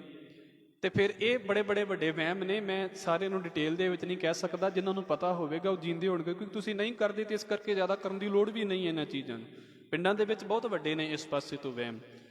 ਫਿਰ ਸਤਿਗੁਰੂ ਭਾਈ ਗੁਰਦਾਸ ਸਾਹਿਬ ਕਹਿੰਦੇ ਨੇ ਵੀ ਵੇਖੋ, ਨਾਰ ਪੁਰਖ ਪਾਣੀ ਅਗਨ ਛਿਕ ਪਦ ਹਿੜਕੀ ਵਰਤਾਰਾ। ਜੀ ਵੇਖੋ ਜੀ, ਪਾਣੀ ਲੈ ਕੇ ਆ ਰਹੇ ਸੀ। ਪਹਿਲਾਂ ਨਾ ਘਰਾਂ ਤੋਂ ਬਾਹਰੋਂ ਪਾਣੀ ਲਿਆਂਦਾ ਸੀ, ਕਿਉਂਕਿ ਖੂਹ ਹੁੰਦੇ ਸੀ ਤੇ ਬਾਹਰੋਂ ਪਾਣੀ ਲੈ ਕੇ ਆਉਣਾ ਘਰਾਂ ਤੋਂ। ਹੁਣ ਜੇਕਰ ਕੋਈ ਬੰਦਾ ਕੰਮ ਦੇ ਉੱਤੇ ਜਾ ਰਿਹਾ ਤੇ ਕੰਮ ਤੇ ਜਾਂਦੇ ਨੂੰ ਉਹਦੇ ਮੱਥੇ ਦੇ ਜਿਹੜੀ ਔਰਤ ਲੱਗੀ ਹੈ ਉਹਨੇ ਪਾਣੀ ਚੁੱਕਿਆ ਹੋਇਆ ਹੈ, ਤੇ ਉਹ ਚੰਗਾ ਮੰਨਿਆ ਜਾਂਦਾ ਸੀ ਵੀ ਔਰਤ ਮੱਥੇ ਲੱਗੀ ਹੈ। ਤੇ ਜੇ ਕਿਤੇ ਬੰਦਾ ਮੱਥੇ ਲੱਗ ਜਾਵੇ ਤੇ ਉਹ ਬੁਰਾ ਮੰਨਿਆ ਜਾਂਦਾ ਹੁੰਦਾ ਸੀ। ਔਰ ਈਵਨ ਕਿ ਸਪੈਸ਼ਲ ਪਿੰਡ ਦੇ ਵਿੱਚ ਬੰਦੇ ਇੱਦਾਂ ਦੇ ਹੁੰਦੇ ਸੀ ਵੀ ਇਹ ਮੱਥੇ ਲੱਗ ਗਿਆ, ਅੱਜ ਨਹੀਂ ਚੰਗਾ ਦਿਨ ਨਿਕਲਦਾ। ਇੱਦਾਂ ਦੇ ਬੰਦਿਆਂ ਦੇ ਬਾਰੇ ਖਿਆਲ ਪੱਕੇ ਹੋ ਗਏ ਵੀ ਇਹ ਬੰਦਾ ਮੱਥੇ ਲੱਗ ਗਿਆ, ਅੱਜ ਦਿਨ ਨਹੀਂ ਚੰਗਾ ਚੜ੍ਹੇਗਾ। ਫਿਰ ਇਹਦੇ ਤੋਂ ਇਲਾਵਾ ਜੇਕਰ ਤੁਰਦੇ ਆਉਂਦੇ ਕੰਮ ਜਾ ਰਹੇ ਬੰਦੇ ਨੂੰ ਕੋਈ ਖਾਲੀ ਟੋਕਰੀ ਲੈ ਕੇ ਮਿਲ ਗਿਆ, ਉਹ ਵੀ ਉਹਤੇ ਪਾਸੇ ਤੋਂ ਸ਼ਗਨ ਬਣਾਇਆ ਉਹਦਾ ਵੀ ਇਹ ਵੀ ਬੁਰੀ ਗੱਲ ਹੈ, ਲੋਕੀ ਪਰੇ ਹੋ ਜਾਂਦੇ ਹੁੰਦੇ ਸੀ। ਪਿੱਛੋਂ ਆਵਾਜ਼ ਦੇਣੀ ਕਿੰਨਾ ਬੁਰਾ ਮੰਨਿਆ ਜਾਂਦਾ ਸੀ। ਉਹ ਇਸੇ ਕਰਕੇ ਸੀ ਵੀ ਪਿੱਛੋਂ ਆਵਾਜ਼ ਦੇਵੇਗਾ ਤੇ ਕਿਤੇ ਗਾਂਹ ਜਾਂਦਾ, ਕਿਤੇ ਵਾਜੀ ਨਾ ਜਾਵੇ ਕਿਸੇ ਚੀਜ਼ ਦੇ ਵਿੱਚ। ਹੁਣ ਮੰਨ ਲਓ ਘੋੜੇ ਦੇ ਉੱਤੇ ਸਵਾਰ ਹੋ ਕੇ ਕੋਈ ਜਾ ਰਿਹਾ, ਪਿੱਛੋਂ ਆਵਾਜ਼ ਮਾਰੀ ਤੇ ਇੱਕਦਮ ਜਿਹੜਾ ਤਰਬਕ ਗਿਆ ਹੋਇਆ ਜਾਂ ਇੱਕਦਮ ਉਹ ਰੋਕੇਗਾ ਤੇ ਕਿਤੇ ਸਾਟੀ ਨਾ ਲਵਾ ਲਵੇ। ਹੈ ਤੇ ਉਹਨਾਂ ਦੇ ਪਿੱਛੇ ਕਿਤੇ ਕਿਤੇ ਥੋੜਾ ਜਿਹਾ ਅਕਲ ਵਰਤੀ ਸੀ ਲੋਕਾਂ ਨੇ, ਪਰ ਲੋਕਾਂ ਨੇ ਉਹਨੂੰ ਵਹਿਮ ਹੀ ਬਣਾ ਲਿਆ ਵੀ ਪਿੱਛੋਂ ਆਵਾਜ਼। ਹੁਣ ਵੇਖੋ ਹਾਂ, ਹੁਣ ਆਪਾਂ ਪਿੱਛੋਂ ਨਹੀਂ ਆਵਾਜ਼ ਮਾਰਦੇ, ਆਪਾਂ ਫੋਨ ਨਹੀਂ ਕਰ ਦਿੰਦੇ ਵੀ ਆਹ ਹੋ ਗਿਆ, ਇਹ ਕੀ ਹੈ, ਇਹ ਵੀ ਤੇ ਪਿੱਛੋਂ ਹੀ ਬੁਲਾਇਆ ਹੈ।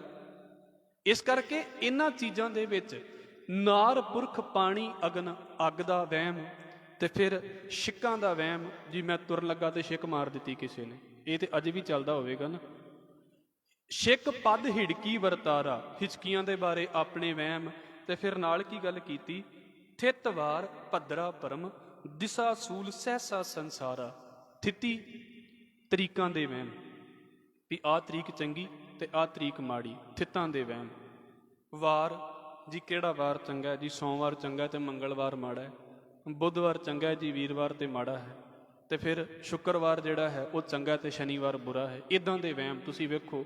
ਵਹਿਮੀ ਲੋਕ ਕੀ ਕਰਦੇ ਨੇ ਜੀ, ਇਸ ਦਿਨ ਸਿਰ ਨਹੀਂ ਨਹਾਉਣਾ, ਆਪਾਂ ਕੇਸੀ ਇਸ਼ਨਾਨ ਨਹੀਂ ਕਰਨਾ। ਕਿਉਂ ਨਹੀਂ ਕਰਨਾ? ਜਦ ਸ਼ਨੀਵਾਰ ਹੈ ਜੀ, ਤੇ ਜੇ ਛੁੱਟੀ ਸ਼ਨੀਵਾਰ ਹੋਵੇ ਤੇ ਫਿਰ ਹੁਣ ਤਾਂ ਛੁੱਟੀ ਦਾ ਧਿਆਨ ਰੱਖਿਆ ਜਾਂਦਾ ਨਾ। ਅਸੀਂ ਇਸ ਦਿਨ ਕੱਪੜੇ ਨਹੀਂ ਧੋਣੇ, ਕਈਆਂ ਘਰਾਂ 'ਚ ਨਹੀਂ ਧੋਤੇ ਜਾਂਦੇ, ਖਾਸ ਕਰ ਦਿਨ ਦੇ ਵਿੱਚ ਕੱਪੜੇ। ਜੀ ਇਸ ਦਿਨ ਅਸੀਂ ਕੱਪੜੇ ਨਹੀਂ ਧੋਂਦੇ। ਕਿਉਂ ਨਹੀਂ ਧੋਂਦੇ? ਕੀ ਦਿੱਕਤ ਹੈ? ਕਿਉਂਕਿ ਦਿਨ ਨੂੰ ਚੰਗੇ ਮਾੜੇ ਦੇ ਵਿੱਚ ਵਰਤ ਲਿਆ। ਇਸ ਕਰਕੇ ਭਾਈ ਗੁਰਦਾਸ ਸਾਹਿਬ ਕਹਿੰਦੇ ਥਿਤ ਵਾਰ, ਤਰੀਕਾਂ ਦਾ ਵਹਿਮ, ਵਾਰਾਂ ਦਾ ਵਹਿਮ, ਭੱਦਰਾ ਤੋਂ ਹੁੰਦਾ ਜਿਹੜਾ ਭੱਦਣ ਕਰ ਲੈਣਾ। ਭਾਈ ਕਾਹਨ ਸਿੰਘ ਨਾਭਾ ਵੀ ਘਰ ਦੇ ਵਿੱਚ ਕੋਈ ਪੁਰਾਣੀ ਚੜ੍ਹਾਈ ਕਰ ਦੇਵੇ ਤੇ ਉਹ ਵੇਖੋ ਮੁੰਡਨ ਸੰਸਕਾਰ ਕਰ ਦਿੰਦੇ ਨੇ, ਬਿਲਕੁਲ ਹੀ ਸਿਰ ਦੇ ਵਿੱਚੋਂ ਸਾਰੇ ਵਾਲ ਖਿੱਚ ਦਿੱਤੇ, ਕੱਟ ਦਿੱਤੇ ਗਏ। ਇਦਾਂ ਦੇ ਵਹਿਮਾਂ 'ਚ ਪਈ ਹੋਈ ਦੁਨੀਆ। ਸਾਡੇ ਵਿੱਚ ਇਦਾਂ ਦਾ ਕੋਈ ਵਿਧਾਨ ਨਹੀਂ ਹੈ। ਭਰਮ, ਦਿਸ਼ਾ ਸੂਲ, ਦਿਸ਼ਾਵਾਂ ਦਾ ਵਹਿਮ ਕਰਨਾ, ਇਹ ਵੀ ਖਿਆਲ ਹਿੰਦੁਸਤਾਨ ਦੇ ਵਿੱਚ ਪ੍ਰਚਲਿਤ ਰਿਹਾ ਹੈ ਵੀ ਸੋਮਵਾਰ ਨੂੰ ਕਿਹੜੀ ਦਿਸ਼ਾ ਦੇ ਵਿੱਚ ਜਾਣਾ ਹੈ ਤੇ ਬੁੱਧਵਾਰ ਕਿਹੜੀ ਦਿਸ਼ਾ ਦੇ ਵੱਲ ਨੂੰ ਜਾਣਾ ਹੈ। ਇਹ ਵੀ ਵਹਿਮ ਬੜੇ ਨੇ। ਔਰ ਤੁਸੀਂ, ਮੈਂ ਵਾਰ-ਵਾਰ ਇਸ ਗੱਲ ਨੂੰ ਕਹਿਣਾ ਹੁੰਦਾ ਹੈ ਵੀ ਜਿਹੜੇ ਲੋਕ ਦੁਕਾਨਾਂ ਖੋਲ੍ਹਣ ਤੋਂ ਪਹਿਲਾਂ ਜਾ ਕੇ ਬਹਿ ਜਾਂਦੇ ਨੇ ਉਹਨਾਂ ਦੇ ਕੋਲ ਵੀ ਦੁਕਾਨ ਦਾ ਮੂੰਹ ਕਿਹੜੇ ਪਾਸੇ ਰੱਖੀਏ, ਇਹ ਦਿਸ਼ਾਵਾਂ ਦੇ ਹੀ ਵਹਿਮ ਨੇ। ਦਿਸ਼ਾ ਸੂਲ, ਦਿਸ਼ਾ ਦੇ ਵਹਿਮ ਕਰਨੇ ਵੀ ਕਿਹੜੇ ਪਾਸੇ ਜਾਣਾ ਚਾਹੀਦਾ, ਕਿਹੜੇ ਪਾਸੇ ਨਹੀਂ ਜਾਣਾ ਚਾਹੀਦਾ। ਭਾਈ ਗੁਰਦਾਸ ਸਾਹਿਬ ਕਹਿੰਦੇ ਸਹਿਸਾ ਸੰਸਾਰਾ, ਸਾਰੇ ਸੰਸਾਰ ਨੂੰ ਤੇ ਇਹਨਾਂ ਹਜ਼ਾਰਾਂ ਤਰੀਕਿਆਂ ਦੇ ਵਹਿਮਾਂ ਨੇ ਘੇਰਿਆ ਹੋਇਆ ਹੈ। ਤੁਸੀਂ ਵੇਖੋ ਤੇ ਸਹੀ, ਇੱਕ ਬੰਦੇ ਨੂੰ ਕਿੰਨੇ ਕਿੰਨੇ ਵਹਿਮ ਚਿੰਬੜੇ ਪਏ ਨੇ, ਤੇ ਜੇ ਉਹ ਛੱਡਣ ਦੀ ਕੋਸ਼ਿਸ਼ ਕਰੇ ਉਹਦੇ ਨਾਲ ਦੇ ਨਹੀਂ ਛੱਡਣ ਦਿੰਦੇ ਉਹਨੂੰ। ਦਿਸ਼ਾ ਸੂਲ, ਸਹਿਸਾ ਸਹਿਸਾਰਾ। ਫਿਰ ਭਾਈ ਗੁਰਦਾਸ ਸਾਹਿਬ ਨੇ ਇੱਕ ਗੱਲ ਬੋਲੀ ਹੈ, ਕਹਿੰਦੇ ਵੇਖੋ ਵੱਲ ਛਲ ਕਰ ਵਿਸ਼ਵਾਸ ਲੱਖ, ਬਹੁਤ ਚੁੱਖੀ ਕਿਉਂ ਰਵੈ ਪਤਾਰਾ। ਭਾਈ ਗੁਰਦਾਸ ਸਾਹਿਬ ਕਹਿੰਦੇ ਵੀ ਇਹ ਉਸ ਇਸਤਰੀ ਦੇ ਲਈ ਸ਼ਬਦ ਵਰਤਿਆ ਗਿਆ ਹੈ ਜਿਹਨੂੰ ਸਮਾਜ ਦੇ ਵਿੱਚ ਉੱਚਾ ਰੁਤਬਾ ਕਦੀ ਨਹੀਂ ਮਿਲਦਾ। ਪੈਸਾ ਭਾਵੇਂ ਮਿਲ ਜਾਵੇ, ਨਾਮ ਵੀ ਮਿਲ ਜਾਵੇ, ਮੈਂ ਕਹਿੰਦਾ ਅੱਜ ਦੀ ਬੋਲੀ ਦੇ ਵਿੱਚ ਕੀ ਇਹ ਤਾਂ ਨਾਮ ਵੀ ਮਿਲ ਜਾਵੇ, ਪਰ ਇੱਜ਼ਤ ਕਦੀ ਨਹੀਂ ਮਿਲਦੀ। ਉਹਦੇ ਲਈ ਇੱਕ ਸ਼ਬਦ ਹੁੰਦਾ ਹੈ, ਉਹ ਇਸਤਰੀ ਜਿਹੜੇ ਪਤੀ ਨੂੰ ਛੱਡ ਕੇ ਤੇ ਹੋਰਨਾਂ ਬੰਦਿਆਂ ਦੇ ਉੱਤੇ ਬਹੁਤਾ ਯਕੀਨ ਰੱਖਦੀ ਹੈ। ਔਰ ਬੰਦੇ ਵੀ ਅੱਜ ਕੱਲ੍ਹ ਇਸੇ ਕੈਟਾਗਰੀ ਦੇ ਵਿੱਚ ਆਉਂਦੇ ਨੇ, ਇਕੱਲੀ ਇਸਤਰੀ ਦੇ ਲਈ ਗੱਲ ਨਹੀਂ ਆਉਂਦੀ। ਮੈਂ ਫਿਰ ਕਹਿ ਦੇਵਾਂ, ਪੈਸਾ ਵੀ ਉਹਨੂੰ ਮਿਲ ਜਾਵੇਗਾ, ਹੋ ਸਕਦਾ ਹੈ ਅੱਜ ਕੱਲ੍ਹ ਤੇ ਉਹੀ ਗੱਲ ਹੈ ਵੀ ਸਮਾਂ ਹੀ ਇੱਦਾਂ ਦਾ ਹੈ, ਨਾਮ ਵੀ ਮਿਲ ਜਾਵੇਗਾ, ਪਰ ਇੱਜ਼ਤ ਨਹੀਂ ਕਦੀ ਮਿਲਦੀ। ਭਾਈ ਗੁਰਦਾਸ ਸਾਹਿਬ ਕਹਿੰਦੇ ਸੋਚੋ ਵੀ ਜਿਸ ਔਰਤ ਦਾ ਆਪਣੇ ਪਤੀ ਨੂੰ ਛੱਡ ਕੇ ਤੇ ਹੋਰਨਾਂ ਪਾਸਿਆਂ ਦੇ ਉੱਤੇ ਇੰਨਾ ਧਿਆਨ ਹੋਵੇਗਾ, ਉਹਨੂੰ ਕੀ ਸੁੱਖ ਮਿਲ ਜਾਵੇਗਾ ਜ਼ਿੰਦਗੀ ਦੇ ਵਿੱਚ। ਤੇ ਕਹਿੰਦੇ ਇਹ ਸੋਚੋ ਵੀ ਇੱਕ ਰੱਬ ਨੂੰ ਛੱਡ ਕੇ ਤੁਸੀਂ ਇੰਨੇ ਵਹਿਮਾਂ ਦੇ ਵਿੱਚ ਤੁਰੇ ਫਿਰਦੇ ਜੇ। ਤੁਸੀਂ ਦਾ ਮਤਲਬ ਸਿਰਫ ਤੁਸੀਂ ਹੀ ਨਹੀਂ, ਮੈਂ ਵੀ ਇਹਦੇ ਵਿੱਚ ਹੀ ਆ ਗਿਆ। ਜਿਹੜਾ ਇੰਨੀਆਂ ਵਹਿਮਾਂ ਨੂੰ ਲਈ ਫਿਰਦਾ ਹੈ ਉਹ ਰੱਬ ਵਾਲੇ ਪਾਸੇ ਕਿੱਥੇ ਤੁਰੇਗਾ? ਉਹਨੂੰ ਸੁੱਖ ਕਿੱਥੇ ਆਵੇਗਾ? ਵਿਚਾਰਾ ਸੋਮਵਾਰ ਤੋਂ ਨਿਕਲਦਾ ਮੰਗਲਵਾਰ 'ਚ ਫਸ ਜਾਂਦਾ, ਮੰਗਲਵਾਰ ਤੋਂ ਨਿਕਲਦਾ ਬੁੱਧਵਾਰ 'ਚ ਫਸ ਜਾਂਦਾ, ਜੇ ਇਹਨਾਂ 'ਚੋਂ ਨਿਕਲੇ ਤਾਂ ਬੰਦਾ ਤਰੀਕਾਂ 'ਚ ਫਸ ਜਾਂਦਾ, ਇੱਧਰੋਂ ਨਿਕਲੇ ਤੇ ਬੰਦਾ ਚੰਦਰਮਾ 'ਚ ਫਸ ਗਿਆ, ਚੰਦਰਮਾ ਤੋਂ ਨਿਕਲਿਆ ਤੇ ਸੂਰਜ ਦੇ ਵਿੱਚ ਫਸ ਗਿਆ। ਵੇਖੋ ਕਿੱਥੇ ਕਿੱਥੇ ਬੰਦਾ ਫਸਿਆ ਪਿਆ ਹੈ। ਕਿੰਨੇ ਕਿੰਨੇ ਵਹਿਮ ਨੇ ਬੰਦੇ ਨੂੰ। ਵਿਆਹ ਦੀ ਤਰੀਕ ਰੱਖਣੀ ਹੈ ਤਾਂ ਵੀ ਪੁੱਛ ਕੇ ਰੱਖਣੀ ਹੈ ਜੀ, ਕਦੋਂ ਰੱਖਣੀ ਹੈ। ਜੇ ਕੋਈ ਹੋਰ ਕੰਮ ਆ ਗਿਆ ਤੇ ਫਿਰ ਉਹ ਵੀ ਪੁੱਛ ਕੇ ਰੱਖਣਾ। ਕਿਉਂ ਪੁੱਛ ਕੇ ਰੱਖਦੇ ਆ? ਸਾਡੇ ਲਈ ਸਿਰਫ ਇੱਕੋ ਹੀ ਖਿਆਲ ਹੈ। ਮੈਂ ਫਿਰ ਬੇਨਤੀ ਕਰ ਦੇਵਾਂ, ਸ਼ਬਦ ਪੜ੍ਹਿਆ ਜਾ ਰਿਹਾ ਸੀ, ਅੱਜ ਹੀ ਪੜ੍ਹਿਆ ਗਿਆ ਹੈ, ਕੀਤਾ ਲੋੜੀਆ ਕੰਮ ਸੋ ਹਰ ਪਹਿ ਆਖੀਐ। ਔਰ ਪਿੱਛੇ ਜੇ ਵੀ ਇਹ ਲਗਭਗ ਸਵੇਰ ਦੇ ਸਹਿਜ ਪਾਠ ਦੇ ਵਿੱਚ ਵੀ ਗੱਲ ਆ ਰਹੀ ਹੈ। ਦੁਕਾਨ ਸ਼ੁਰੂ ਕਰਨੀ ਹੈ, ਕਾਰੋਬਾਰ ਸ਼ੁਰੂ ਕਰਨਾ ਹੈ, ਘਰ ਦਾ ਕੰਮ ਸ਼ੁਰੂ ਕਰਨਾ ਹੈ, ਗ੍ਰਹਿ ਪ੍ਰਵੇਸ਼ ਕਰਨਾ ਹੈ, ਬੱਚੇ ਨੂੰ ਸਕੂਲ ਦੇ ਵਿੱਚ ਪੜ੍ਹਾਉਣੇ ਪਾਉਣਾ ਹੈ, ਕੁਝ ਵੀ ਕਰਨਾ ਹੈ, ਸਾਡੇ ਲਈ ਇੱਕੋ ਹੀ ਕਰਮ ਹੈ, ਬਸ ਅਰਦਾਸ ਕਰੋ। ਔਰ ਕਿਸੇ ਦੇ ਕੋਲੋਂ ਕਰਾਉਣ ਦੀ ਵੀ ਲੋੜ ਨਹੀਂ, ਆਪ ਕਰ ਲਓ। ਜ਼ਰੂਰੀ ਨਹੀਂ ਵੀ ਸਾਡੇ ਕੋਲੋਂ ਹੀ ਕਰਾਉਣੀ ਹੈ, ਨਹੀਂ। ਮਹਾਰਾਜ ਨੇ ਤੁਹਾਨੂੰ ਆਪਣੇ ਵਰਗੇ ਤੇ ਸਾਨੂੰ ਤੁਹਾਡੇ ਵਰਗੇ ਬਣਾਇਆ ਹੈ, ਆਪਣੀ ਅਰਦਾਸ ਆਪ ਕਰ ਸਕਦੇ ਹਾਂ। ਫਿਰ ਕੀ ਹੈ, ਚਲੋ ਜੇ ਮੰਨ ਲਓ ਆਪ ਨਹੀਂ ਕਰਨੀ ਚਾਹੁੰਦੇ, ਤੁਸੀਂ ਗੁਰਸਿੱਖਾਂ ਦੇ ਕੋਲੋਂ ਕਰਾ ਲਓ, ਦੂਸਰਿਆਂ ਦੇ ਕੋਲੋਂ ਕਰਾ ਲਓ। ਸਾਡੀ ਕੋਈ ਸਪੈਸ਼ਲ ਕੈਟਾਗਰੀ ਨਹੀਂ ਹੈ ਵੀ ਸਾਡੇ ਕੋਲੋਂ ਹੀ ਕਰਾਉਣੀ ਹੈ। ਸੰਗਤ ਦੇ ਵਿੱਚ ਵੀ ਕਿਸੇ ਨੂੰ ਕਹਿ ਦਿਓ ਵੀ ਸਾਡੀ ਅਰਦਾਸ ਕਰ ਦਿਓ, ਕਰ ਦੇਵੇਗਾ। ਸਿੱਖਾਂ ਦੇ ਵਿੱਚ ਕੀਤੀ ਜਾਂਦੀ ਰਹੀ ਹੈ ਅਰਦਾਸ, ਇੱਕ ਜਣਾ ਦੂਜੇ ਦੀ ਅਰਦਾਸ ਕਰ ਦਿੰਦਾ ਹੈ। ਇਸ ਕਰਕੇ ਕਿਸੇ ਵੀ ਵਹਿਮ ਦੇ ਵਿੱਚ ਨਹੀਂ ਪੈਣਾ। ਸਿਰਫ ਇੱਕ ਕੰਮ ਹੈ, ਮਹਾਰਾਜ ਦੇ ਕੋਲ ਅਰਦਾਸ ਕਰਨੀ, ਕੀਤਾ ਲੋੜੀਆ ਕੰਮ ਸੋ ਹਰ ਪਹਿ ਆਖੀਐ। ਬੱਚੇ ਦੇ ਵਿਆਹ ਦੀ ਤਾਰੀਖ ਫਾਈਨਲ ਕਰਨੀ ਹੈ, ਜਿੱਦਣ ਦੋਵਾਂ ਪਰਿਵਾਰਾਂ ਨੂੰ ਠੀਕ ਲੱਗੇ ਵੀ ਸਾਨੂੰ ਆਹ ਦਿਨ ਠੀਕ ਲੱਗਦਾ ਜੀ। ਪਹਿਲਾਂ ਉਹਨਾਂ ਦੇ ਨਾਲ ਮੀਟਿੰਗ ਕਰ ਲਓ, ਆਪਾਂ ਕਰਦੇ ਹੀ ਹਾਂ, ਮੀਟਿੰਗ ਕਰ ਲਓ, ਸਾਨੂੰ ਆਹ ਦਿਨ ਠੀਕ ਲੱਗਦਾ। ਅਗਲਿਆਂ ਨੂੰ ਠੀਕ ਲੱਗਦਾ ਹੋਵੇ ਜਿਹੜਾ ਦਿਨ, ਦੋਵੇਂ ਮਿਲ ਕੇ ਸਲਾਹ ਕਰ ਲਓ ਤੇ ਉਹ ਦਿਨ ਫਾਈਨਲ ਕਰ ਲਓ। ਕਿਸੇ ਤਰੀਕ ਦਾ, ਕਿਸੇ ਮੁਹੂਰਤ ਦਾ, ਕਿਸੇ ਦਿਨ ਵਾਰ ਦਾ ਵਹਿਮ ਨਹੀਂ ਕਰਨਾ ਹੈ। ਇਹ ਸਾਡੇ ਲਈ ਵਿਧਾਨ ਹੈ। ਇਸ ਕਰਕੇ ਕਹਿੰਦੇ ਨੇ, ਬਹੁਤ ਚੁੱਖੀ ਕਿਉਂ ਰਵੈ ਪਤਾਰਾ, ਗੁਰਮੁਖ ਸੁਖ ਫਲ ਪਾਰ ਉਤਾਰਾ। ਭਾਈ ਜਿਹੜੇ ਗੁਰਮੁਖ ਨੇ ਨਾ, ਉਹ ਸੁੱਖ ਫਲ, ਉਹਨਾਂ ਨੂੰ ਸੁੱਖ ਦਾ ਫਲ ਹੈ। ਕਿਉਂ? ਕਿਉਂਕਿ ਇਹਨਾਂ ਵਹਿਮਾਂ ਦੇ ਵਿੱਚ ਪੈਂਦੇ ਹੀ ਨਹੀਂ। ਇੱਕ ਬਚਨ ਮੈਂ ਭਾਈ ਗੁਰਦਾਸ ਸਾਹਿਬ ਜੀ ਦਾ ਆਪ ਜੀ ਦੇ ਅੱਗੇ ਰੱਖ ਦੇਵਾਂ। ਮੈਂ ਸ਼ੁਰੂ ਦੇ ਵਿੱਚ ਇਸ ਕਰਕੇ ਬੇਨਤੀ ਕੀਤੀ ਹੈ ਵੀ ਜਦੋਂ ਵਹਿਮ ਟੁੱਟਦੇ ਨੇ ਨਾ ਤੇ ਫਿਰ ਦਿੱਕਤ ਬੜੀ ਹੁੰਦੀ ਹੈ, ਪਰ ਜੇ ਟੁੱਟ ਜਾਣ ਤੇ ਬੰਦਾ ਸੌਖਾ ਰਹਿੰਦਾ ਹੈ। ਭਾਈ ਗੁਰਦਾਸ ਸਾਹਿਬ ਕਹਿੰਦੇ ਨੇ, ਗੁਰ ਸਿੱਖ ਸੰਗਤ ਮਿਲਾਪ ਕੋ ਪ੍ਰਤਾਪ ਐਸੋ ਪਤਿਵ੍ਰਤ ਏਕ ਟੇਕ ਦੁਬਿਧਾ ਨਿਵਾਰੀ ਹੈ। ਜਦੋਂ ਅਸੀਂ ਗੁਰੂ ਦੀ ਸੰਗਤ ਦੇ ਵਿੱਚ ਆ ਕੇ ਬੈਠ ਜਾਂਦੇ ਹਾਂ ਨਾ, ਤੇ ਇੱਥੇ ਮਿਲਣ ਦਾ ਪ੍ਰਤਾਪ ਕੀ ਹੈ। ਅਸੀਂ ਜਦੋਂ ਘਰਾਂ ਦੇ ਵਿੱਚ ਰਹਿੰਦੇ ਸੀ ਕਈ ਤਰੀਕਿਆਂ ਦੇ ਵਹਿਮ ਕੀਤੇ ਹੋਣਗੇ, ਸਾਨੂੰ ਸੰਗਤ ਦੇ ਵਿੱਚ ਆ ਕੇ ਪਤਾ ਲੱਗਾ ਵੀ ਭਾਈ ਇਦਾਂ ਦੇ ਵਹਿਮ ਤੇ ਕਰਨੇ ਹੀ ਨਹੀਂ ਚਾਹੀਦੇ। ਪਤੀ ਬ੍ਰਤੀ ਏਕ ਟੇਕ ਦੁਬਿਧਾ ਨਿਵਾਰੀ ਹੈ। ਜਿੱਦਾਂ ਇੱਕ ਇਸਤਰੀ ਦਾ ਧਿਆਨ ਆਪਣੇ ਪਤੀ ਦੇ ਉੱਤੇ ਹੁੰਦਾ ਹੈ ਨਾ, ਗੁਰਸਿੱਖ ਦਾ ਧਿਆਨ ਇਦਾਂ ਅਕਾਲ ਪੁਰਖ ਦੇ ਉੱਤੇ ਹੈ। ਤੇ ਉਹਨੇ ਕੀ ਕਰਨਾ ਹੈ, ਪੂਸ਼ਿਤ ਨਾ ਜੋਤਕ ਉਹ ਵੇਦ ਥਿਤ ਵਾਰ ਕਸ਼, ਗ੍ਰਹਿ ਅਰ ਨਖੱਤਰ ਕੀ ਨਾ ਸ਼ੰਕਾ ਉਰ ਧਾਰੀ ਹੈ। ਕਿਸੇ ਉਹਨੇ ਜੋਤਸ਼ੀ ਨੂੰ ਨਹੀਂ ਪੁੱਛਣਾ ਵੀ ਆ ਮੇਰੇ ਕਾਰੋਬਾਰ ਦੇ ਬਾਰੇ ਦੱਸੋ ਤੇ ਮੇਰਾ ਦਿਨ ਕਿੱਦਾਂ ਦਾ, ਉਹਦੇ ਬਾਰੇ ਦੱਸੋ, ਕਿਸੇ ਨੂੰ ਨਹੀਂ ਪੁੱਛਣਾ। ਪੂਸ਼ਿਤ ਨਾ ਜੋਤਕ ਉਹ ਵੇਦ ਥਿਤ, ਕਿਸੇ ਦੇ ਕੋਲੋਂ ਵੇਦਾਂ ਆਦਿਕ ਦੀ ਵਿਚਾਰ ਵਾਲੇ ਪਾਸੇ ਨਹੀਂ ਚੱਲਣਾ ਜੀ, ਉਹ ਕੀ ਕਹਿੰਦੇ ਨੇ, ਮੰਤਰ ਕੀ ਕਹਿੰਦੇ ਨੇ, ਕਿਸੇ ਥਿਤ ਵਾਲੇ ਵਹਿਮ ਦੇ ਵਿੱਚ ਨਹੀਂ ਪੈਣਾ। ਪੂਸ਼ਿਤ ਨਾ ਜੋਤਕ ਉਹ ਵੇਦ ਥਿਤ ਵਾਰ ਕਸ਼, ਗ੍ਰਹਿ ਔਰ ਨਖੱਤਰ ਕੀ, ਨਾ ਕਿਸੇ ਨਛੱਤਰ ਦੀ ਨਾ ਕਿਸੇ ਗ੍ਰਹਿ ਦੀ ਸ਼ੰਕਾ ਉਰ ਧਾਰੀ ਹੈ। ਮੰਨਣ ਤੇ ਨਾ ਮੰਨਣ ਦੀ ਤੇ ਗੱਲ ਬੜੀ ਦੂਰ ਦੀ ਹੈ, ਉਹਨੂੰ ਦਿਲ ਦੇ ਵਿੱਚ ਵੀ ਨਹੀਂ ਲੈ ਕੇ ਆਉਣਾ ਵੀ ਇਹ ਕੁਝ ਕਰ ਸਕਦੇ ਨੇ, ਕੁਝ ਨਹੀਂ ਕਰ ਸਕਦੇ। ਗ੍ਰਹਿ ਔਰ ਨਖੱਤਰ ਕੀ ਨਾ ਸ਼ੰਕਾ ਉਰ ਧਾਰੀ ਹੈ। ਜਾਨਤ ਨਾ ਲਗਨ ਸਗਨ ਆਨ ਦੇਵ ਸੇਵ, ਕਿਸੇ ਹੋਰ ਦੇਵਤੇ ਦੀ ਜਿਹੜਾ ਵਹਿਮਾਂ ਦੇ ਵਿੱਚ ਫਸਾ ਕੇ ਰੱਖਦਾ ਹੈ, ਕਿਸੇ ਦੀ ਸੇਵਾ ਨਹੀਂ। ਜਾਨਤ ਨਾ ਕਿਸੇ ਚੰਗੇ ਮਾੜੇ ਸ਼ਗਨ ਦੀ ਵਿਚਾਰ ਕਰਨੀ। ਜਾਨਤ ਨਾ ਲਗਨ ਸਗਨ ਆਨ ਦੇਵ ਸੇਵ, ਤੇ ਫਿਰ ਕੀ ਹੈ, ਸ਼ਬਦ ਸੁਰਤ ਲਿਵ ਨੇਹ ਨਿਰੰਕਾਰੀ ਹੈ। ਉਹਦੀ ਲਿਵ ਸਿਰਫ ਸ਼ਬਦ ਦੇ ਵਿੱਚ ਹੈ ਵੀ ਸ਼ਬਦ ਮੈਨੂੰ ਕੀ ਕਹਿ ਰਿਹਾ ਹੈ, ਗੁਰਬਾਣੀ ਕੀ ਕਹਿ ਰਹੀ ਹੈ। ਜੋ ਗੁਰਬਾਣੀ ਕਹਿੰਦੀ ਹੈ ਵਹਿਮ ਨਹੀਂ ਕਰਨੇ, ਤੇ ਫਿਰ ਭਾਵੇਂ ਸਾਰੇ ਘਰ ਦੇ ਇੱਕ ਪਾਸੇ ਹੋ ਜਾਣ ਵੀ ਅਸੀਂ ਵਹਿਮ ਕਰਨਾ ਹੈ ਤੇ ਵਹਿਮ ਮੈਂ ਨਹੀਂ ਕਰਨਾ ਹੈ, ਇੱਥੇ ਸਟੈਂਡ ਲੈਣੇ ਪੈਂਦੇ ਨੇ। ਫਿਰ ਕੀ ਹੈ, ਸਿੱਖ ਸੰਤ ਬਾਲਕ, ਸਤਿਗੁਰੂ ਕਹਿੰਦੇ ਭਾਈ ਗੁਰਦਾਸ ਸਾਹਿਬ ਕਹਿੰਦੇ ਸਿੱਖ ਤੇ ਜਿਹੜੇ ਇਹਨਾਂ ਨੂੰ ਸਮਝ ਲਓ ਬੱਚਿਆਂ ਦੇ ਵਰਗੇ ਨੇ। ਸ੍ਰੀ ਗੁਰ ਪ੍ਰਤਪਾਲਕ ਹੋਏ, ਗੁਰੂ ਸਾਹਿਬ ਇਹਨਾਂ ਬੱਚਿਆਂ ਨੂੰ ਪਾਲਣਾ ਕਰਨ ਵਾਲੇ ਨੇ। ਸਿੱਖ ਸੰਤ ਬਾਲਕ ਸ੍ਰੀ ਗੁਰ ਪ੍ਰਤਪਾਲਕ ਹੋਏ, ਜੀਵਨ ਮੁਕਤ ਗਤ ਬ੍ਰਹਮ ਵਿਚਾਰੀ ਹੈ। ਉਹ ਜੀਂਦਿਆਂ ਜੀ ਸਿੱਖਾਂ ਨੂੰ ਮੁਕਤ ਕਰਨ ਵਾਲੇ ਨੇ। ਮੁਕਤ ਕਿਹੜੀਆਂ ਗੱਲਾਂ ਤੋਂ ਇੱਥੇ ਭਾਵ ਹੈ, ਵਹਿਮਾਂ ਤੋਂ ਮੁਕਤ ਕਰਨ ਵਾਲੇ। ਹਿੰਦੁਸਤਾਨ ਦੇ ਲੋਕ, ਹਿੰਦੁਸਤਾਨ ਦੇ ਕੀ ਪੂਰੀ ਦੁਨੀਆ ਦਾ ਹੀ ਇਹ ਹਾਲ ਹੈ, ਜਿੰਨੇ ਵਹਿਮੀ ਨੇ ਤੁਸੀਂ ਵੇਖੋ ਇਹਨਾਂ ਦੇ ਵਹਿਮਾਂ ਦੇ ਉੱਤੇ ਜੇਕਰ ਤੁਹਾਨੂੰ ਕਿਤਾਬ ਮਿਲ ਜਾਵੇ ਤੇ ਕਿਤੇ ਪੜ੍ਹ ਕੇ ਵੇਖੋ ਕਿਹੜੀਆਂ ਕਿਹੜੀਆਂ ਚੀਜ਼ਾਂ ਦੇ ਵਹਿਮ। ਖਿਡਾਰੀਆਂ ਦੇ ਆਪਣੇ ਵਹਿਮ ਹੁੰਦੇ ਨੇ, ਜਿਹੜੇ ਖੇਡਦੇ ਨੇ ਉਹਨਾਂ ਦੇ ਆਪਣੇ ਵਹਿਮ ਵੀ ਜੇ ਓਪੋਜ਼ਿਟ ਜਿਹੜੀ ਟੀਮ ਹੈ, ਓਪੋਜੀਸ਼ਨ ਖੇਡਦੀ ਪਈ ਹੈ, ਪਹਿਲਾਂ ਉਹ ਗਰਾਊਂਡ ਦੇ ਵਿੱਚ ਚੱਲ ਗਈ ਤੇ ਕਿਤੇ ਅਸੀਂ ਨਾ ਹਾਰ ਜਾਈਏ, ਜੇ ਅਸੀਂ ਪਹਿਲਾਂ ਚੱਲ ਗਏ ਤੇ ਕਿਤੇ ਅਸੀਂ ਨਾ ਹਾਰ ਜਾਈਏ, ਇੱਦਾਂ ਦੇ ਵਹਿਮ।